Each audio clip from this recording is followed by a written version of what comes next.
नमस्कार। आकाशवाणी से समाचार प्रभात के साथ मैं विशाल शर्मा।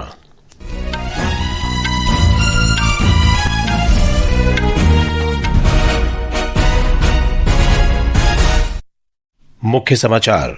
प्रधानमंत्री नरेंद्र मोदी आज वाराणसी में मॉरिशस के प्रधानमंत्री नवीन चंद्र रामगुलाम के साथ वार्ता करेंगे। द्विपक्षीय सहयोग के सभी पहलुओं की होगी समीक्षा।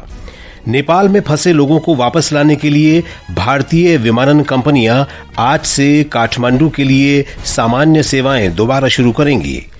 इसरो ने लघु उपग्रह प्रक्षेपण यान तकनीक के हस्तांतरण और इसे वाणिज्यिक स्तर पर ले जाने के समझौते पर हस्ताक्षर किए। भारत ने दोहा में इजरायल के हमलों पर गहरी चिंता व्यक्त की, बातचीत और कूटनीति के माध्यम से मुद्दों को सुलझाने का आह्वान किया। और एशिया कप क्रिकेट में भारत ने दुबई में मेजबान यूएई को 9 विकेट से हराया। 58 रन का लक्ष्य केवल 4 ओवर और 3 गेंद में किया हासिल।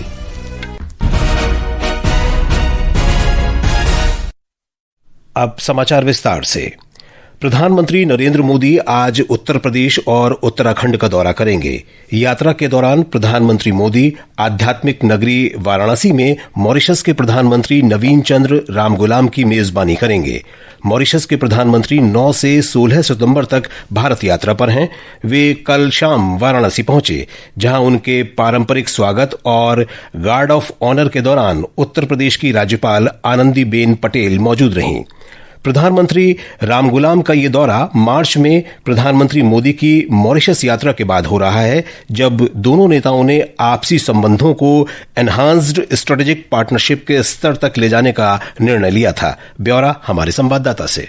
दोनों नेताओं के बीच द्विपक्षीय वार्ता के दौरान सहयोग के सभी पहलुओं की समीक्षा की जाएगी। खासकर डेवलपमेंट पार्टनरशिप और कैपेसिटी बिल्डिंग पर ध्यान दिया जाएगा। स्वास्थ्य, शिक्षा, विज्ञान और तकनीक, ऊर्जा, इंफ्रास्ट्रक्चर और नए क्षेत्रों जैसे renewable energy, digital public infrastructure और ब्लू इकोनॉमी में साझेदारी बढ़ाने के अवसरों पर चर्चा होगी। हिंद महासागर क्षेत्र में एक करीबी समुद्री पड़ोसी के रूप में मॉरिशस भारत की महासागर दृष्टि और नेबरहुड फर्स्ट नीति के लिए अहम है। दोनों देशों के बीच गहरा होता तालमेल दोनों देशों की खुशहाली के साथ साथ ग्लोबल साउथ की सामूहिक आकांक्षाओं के लिए भी महत्वपूर्ण है। आलोक राय, आकाशवाणी समाचार, वाराणसी। प्रधानमंत्री मोदी आज शाम उत्तराखंड के आपदा प्रभावित क्षेत्रों का विमान से सर्वेक्षण करेंगे। इसके बाद श्री मोदी अधिकारियों के साथ उच्च स्तरीय समीक्षा बैठक की अध्यक्षता करेंगे। हमारी संवाददाता ने बताया है कि मुख्यमंत्री पुष्कर सिंह धामी ने आज जॉलीग्रांट हवाई अड्डे का दौरा किया और प्रधानमंत्री के दौरे की तैयारियों का निरीक्षण किया। प्रधानमंत्री के दौरे को देखते हुए सुरक्षा के पुख्ता इंतजाम किए गए हैं। मुख्यमंत्री पुष्कर सिंह धामी ने कल शाम जॉलीग्रांट एयरपोर्ट पहुंचकर तैयारियों और सुरक्षा व्यवस्थाओं की समीक्षा की और अधिकारियों को आवश्यक दिशा निर्देश दिए। गौरतलब है कि इस मानसून सीजन में उत्तराखंड के कई जिलों विशेषकर उत्तरकाशी, चमोली, पौड़ी, बागेश्वर और टेहरी में भारी बारिश, भूस्खलन और बाढ़ से स्थानीय जनजीवन प्रभावित हुआ है। उम्मीद जताई जा रही है कि प्रधानमंत्री के दौरे से राहत और पुनर्निर्माण कार्यों को नई दिशा और गति मिलेगी। साक्षी सिंह, आकाशवाणी समाचार, देहरादून। प्रधानमंत्री नरेंद्र मोदी ने कल कतर के अमीर शेख तमीम बिन हमद अल थानी से टेलीफोन पर बातचीत की और दोहा में हाल में हुए इजरायली हमलों पर गहरी चिंता व्यक्त की। एक सोशल मीडिया पोस्ट में श्री मोदी ने कहा कि भारत कतर की संप्रभुता पर आघात की निंदा करता है। उन्होंने कहा कि भारत संवाद और कूटनीति से मुद्दों के समाधान और टकराव से बचने का पक्षधर है। शेख तमीम ने कतर और वहां की जनता के साथ एकजुटता व्यक्त करने के लिए प्रधानमंत्री का धन्यवाद दिया। एयर इंडिया और इंडिगो ने घोषणा की है कि वो नेपाल में हाल ही में हुए घटनाक्रम के कारण फंसे यात्रियों की मदद के लिए दिल्ली से काठमांडू के बीच विशेष उड़ानें चला रही हैं। एयर इंडिया ने एक बयान में कहा है कि नियमित उड़ानें शुरू हो गई हैं और आज भी चलेंगी। एयरलाइन ने यात्रियों से अनुरोध किया कि वे उड़ानों की स्थिति उसकी वेबसाइट पर जाकर देखें। इस बीच केंद्रीय नागरिक उड्डयन मंत्री किंजरापू राम मोहन नायडू ने कहा है कि विमानन कंपनियों को उचित किराए लेने की सलाह दी गई है। एक सोशल मीडिया पोस्ट में उन्होंने कहा कि सरकार इस समय यात्रियों की सुरक्षित यात्रा सुनिश्चित करने के लिए प्रतिबद्ध है। इस बीच नेपाल के स्वास्थ्य एवं जनसंख्या मंत्रालय ने पुष्टि की है कि 8 सितंबर को युवा प्रदर्शनकारियों के आंदोलन में मरने वालों की संख्या बढ़कर 30 हो गई है। मंत्रालय के अनुसार देशव्यापी आंदोलन के दौरान 1000 से ज्यादा लोग घायल हुए हैं। केपी शर्मा ओली के नेतृत्व वाली सरकार की ओर से सोशल मीडिया पर प्रतिबंध लगाने के विरोध में ये प्रदर्शन 8 सितंबर को काठमांडू में शुरू हुए थे। इधर बिहार के मुख्य सचिव प्रत्यय अमृत ने नेपाल की वर्तमान स्थिति पर अधिकारियों के साथ पटना सचिवालय में एक उच्चस्तरीय बैठक की। मुख्य सचिव ने भारत नेपाल सीमा से लगे सीमावर्ती जिलों में सुरक्षा व्यवस्था और कड़ी किए जाने के निर्देश दिए। इस बीच महाराष्ट्र के उप मुख्यमंत्री अजित पवार ने कहा है कि संघर्षग्रस्त नेपाल में फंसे पर्यटकों को वापस लाने के लिए युद्ध स्तर पर प्रयास किए जा रहे हैं। ये समाचार आकाशवाणी से प्रसारित किए जा रहे हैं। ताजा समाचार जानने के लिए आप हमारे social media handle x@AIR News Hindi को फॉलो कर सकते हैं। समाचार प्रभात में आपका फिर स्वागत है। न्यू स्पेस इंडिया लिमिटेड, भारतीय अंतरिक्ष अनुसंधान संगठन इसरो, भारतीय राष्ट्रीय अंतरिक्ष संवर्धन एवं प्राधिकरण केंद्र और हिंदुस्तान एरोनॉटिक्स लिमिटेड के बीच लघु उपग्रह प्रक्षेपण यान SSLV तकनीक के हस्तांतरण के एक समझौते पर हस्ताक्षर किए गए हैं। इसरो द्वारा विकसित SSLV एक त्वरित प्रक्षेपण यान के रूप में डिजाइन किया गया है, जिसका औद्योगिक उत्पादन के लिए विस्तार किया जा सकता है। इसका उद्देश्य छोटे उपग्रहों के प्रक्षेपण के वैश्विक बाजार में हिस्सेदारी बढ़ाना है। इसरो ने एक सोशल मीडिया पोस्ट में कहा कि यह समझौता देश के अंतरिक्ष क्षेत्र के सुधारों की दिशा में एक बड़ा कदम है, जो SSLV के वाणिज्यिक विस्तार का मार्ग प्रशस्त करता है। इसकी सफल तैनाती से भारत के अंतरिक्ष क्षेत्र को मजबूती मिलेगी, साथ ही घरेलू और अंतर्राष्ट्रीय स्तर पर छोटे उपग्रहों की प्रक्षेपण सेवाओं की बढ़ती मांग को पूरा किया जा सकेगा। केंद्रीय वाणिज्य और उद्योग मंत्री पीयूष गोयल ने कहा है कि सरकार अमेरिका के साथ द्विपक्षीय व्यापार संधि को अंतिम रूप देने के लिए सक्रियता से काम कर रही है। अमेरिका के राष्ट्रपति डोनाल्ड ट्रंप और प्रधानमंत्री नरेंद्र मोदी की ओर से व्यापक वार्ता पर सकारात्मक संकेत साझा किए जाने और दोनों देशों के आपसी संबंधों में बढ़ती सहजता के बाद श्री गोयल ने ये टिप्पणी की। We should allow the negotiations to happen. We continue to have very good relations with the United States, and I'm sure that we'll be able to resolve some of these issues and come to a equitable, fair and balanced agreement. कल नई दिल्ली में Leeds शिखर सम्मेलन में श्री गोयल ने कहा कि यूरोपीय संघ और न्यूजीलैंड के साथ भी व्यापार वार्ता जारी है। उन्होंने कहा कि ओमान के साथ व्यापार समझौता जल्द ही संपन्न होगा। इस वर्ष स्वतंत्रता दिवस पर लाल किले की प्राचीर से प्रधानमंत्री नरेंद्र मोदी ने दीपावली तक वस्तु और सेवा कर जीएसटी में नए सुधारों की घोषणा की थी। जीएसटी परिषद ने 3 सितंबर को आम लोगों को राहत प्रदान करने के लिए दरों को युक्तिसंगत बनाने की मंजूरी दी। आज हम बात करेंगे कि ये सुधार घरेलू इलेक्ट्रॉनिक वस्तुओं को और अधिक किफायती बनाकर मध्यम वर्ग की कैसे मदद करते हैं।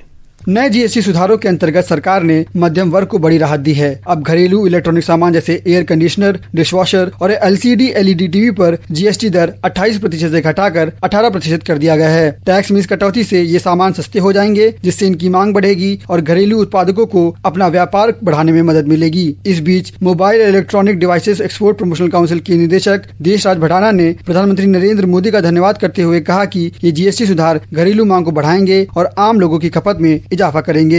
In the electronics sector, the reduction of GST on air conditioners and televisions from 28% to 18% is especially welcome. This has been a long-standing ask of the industry, and we are delighted to see it fulfilled. By making these appliances more affordable, the decision will stimulate domestic demand, expand household consumption, and create the scale required for India's electronics industry to compete globally. GST सुधारों से उपभोक्ताओं के लिए चीजें और सस्ती होंगी और भारत में इलेक्ट्रॉनिक मैन्युफैक्चरिंग सेक्टर को मजबूती मिलेगी। अमन यादव, आकाशवाणी समाचार, दिल्ली। कलकत्ता उच्च न्यायालय ने पूर्व सैनिकों को आज कोलकाता के मैदान इलाके में गांधी प्रतिमा के सामने धरना देने की अनुमति दे दी है। हाल ही में कोलकाता में पूर्वी कमान के सैन्य कर्मियों द्वारा मैदान इलाके से तृणमूल कांग्रेस के एक अस्थायी मंच को हटाए जाने पर मुख्यमंत्री ममता बनर्जी ने सेना पर कथित रूप से कुछ टिप्पणियां की थीं। न्यायालय ने धरना की अनुमति देते हुए कुछ प्रतिबंध भी लगाए हैं। प्रतिबंधों में यह भी शर्त है कि कोई भी भाजपा नेता इसमें शामिल नहीं हो सकता और कोलकाता पुलिस को प्रदर्शन में भाग लेने वालों के नाम उपलब्ध कराने होंगे। ओरेकल के सह संस्थापक और अमेरिकी राष्ट्रपति डोनाल्ड ट्रंप के सहयोगी लैरी एलिसन दुनिया के सबसे अमीर व्यक्ति बन गए हैं। इससे पहले एलन मस्क को यह दर्जा हासिल था। ब्लूमबर्ग बिलियनियर्स इंडेक्स के अनुसार एलिसन की संपत्ति $393 अरब हो गई है, जो मस्क की $385 अरब की संपत्ति से अधिक है। अब बात खेलों की। एशिया कप T20 क्रिकेट के ग्रुप ए मैच में कल भारत ने यूएई को 9 विकेट से हरा दिया। ये मैच T20 अंतर्राष्ट्रीय इतिहास में चौथा सबसे कम समय में पूरा होने वाला मुकाबला रहा। पूरे मैच में सिर्फ 106 गेंदें डाली गईं। 58 रन के मामूली लक्ष्य का पीछा करते हुए भारत ने केवल 27 गेंदों में 1 विकेट खोकर जीत हासिल कर ली। अभिषेक शर्मा ने 16 गेंदों पर 30 रन की पारी खेली, जबकि शुभमन गिल 20 रन बनाकर नाबाद रहे। कुलदीप यादव ने 4 विकेट लिए और उन्हें प्लेयर ऑफ द मैच चुना गया। आज ग्रुप बी में बांग्लादेश और हांगकांग आमने सामने होंगे। अबुधाबी में यह मैच भारतीय समय अनुसार रात 8 बजे से खेला जाएगा। विश्व मुक्केबाजी चैंपियनशिप में भारतीय हैवीवेट मुक्केबाज नुपुर श्योराण महिलाओं की 80 किलोग्राम से अधिक भार वर्ग के सेमीफाइनल में पहुंच गई हैं। ब्रिटेन के लिवरपूल में खेले जा रहे इस मुकाबले में नुपुर ने उज्बेकिस्तान की ओल्टिनोए सोतियोम्बोवा को 4-1 से हराकर कम से कम कांस्य पदक पक्का कर लिया है। मौसम विभाग ने आज ओडिशा में कुछ स्थानों पर मूसलाधार बारिश का ऑरेंज अलर्ट जारी किया है। अगले 2-3 दिन के दौरान अंडमान और निकोबार द्वीप समूह, बिहार, पूर्वी उत्तर प्रदेश, छत्तीसगढ़, पूर्वी मध्य प्रदेश, झारखंड, तटीय आंध्र प्रदेश, पश्चिम बंगाल, सिक्किम और पूर्वोत्तर राज्यों में भी हल्की बारिश की संभावना है। ये समाचार हमारी वेबसाइट www.newsonair.gov.in और हमारे news on AIR mobile app पर भी उपलब्ध हैं। और अब आज के समाचार पत्रों की सुर्खियों के साथ हैं फरहत नाज। धन्यवाद विशाल। नेपाल का घटनाक्रम आज भी सभी अखबारों की पहली बड़ी खबर है। अमर उजाला की सुर्खी है, सड़कों पर सेना उतरने के बाद नेपाल में शांति, अंतरिम सरकार बनाने में जुटे आंदोलनकारी। हरिभूमि ने लिखा है, पूर्व मुख्य न्यायाधीश सुशीला कार्की संभालेंगी नेपाल की कमान। भारत और अमेरिका के बीच रिश्ते फिर पटरी पर आने को भी अखबारों ने पहले पन्ने पर जगह दी है। जनसत्ता की सुर्खी है, फिर से दोस्ती को उत्सुक मोदी ट्रंप। प्रधानमंत्री नरेंद्र मोदी ने अमेरिका को बताया स्वाभाविक साझेदार, वहीं ट्रंप ने कहा भारत से बातचीत जारी।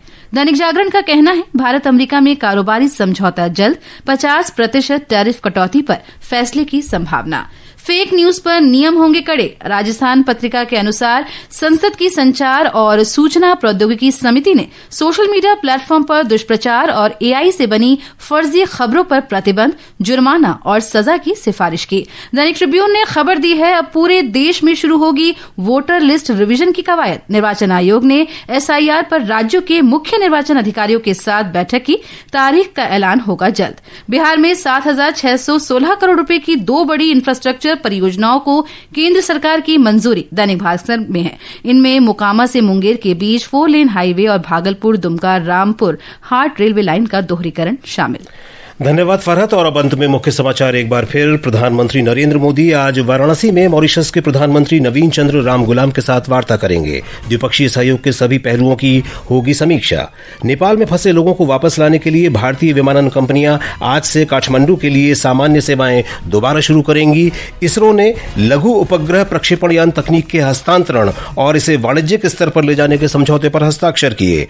भारत ने दोहा में इजराइल के हमलों पर गहरी चिंता व्यक्त की। बातचीत और कूटनीति के माध्यम से मुद्दों को सुलझाने का आह्वान किया। और एशिया कप क्रिकेट में भारत ने दुबई में मेजबान यूएई को 9 विकेट से हराया। इसके साथ ही समाचार प्रभात का ये अंक समाप्त हुआ। नमस्कार।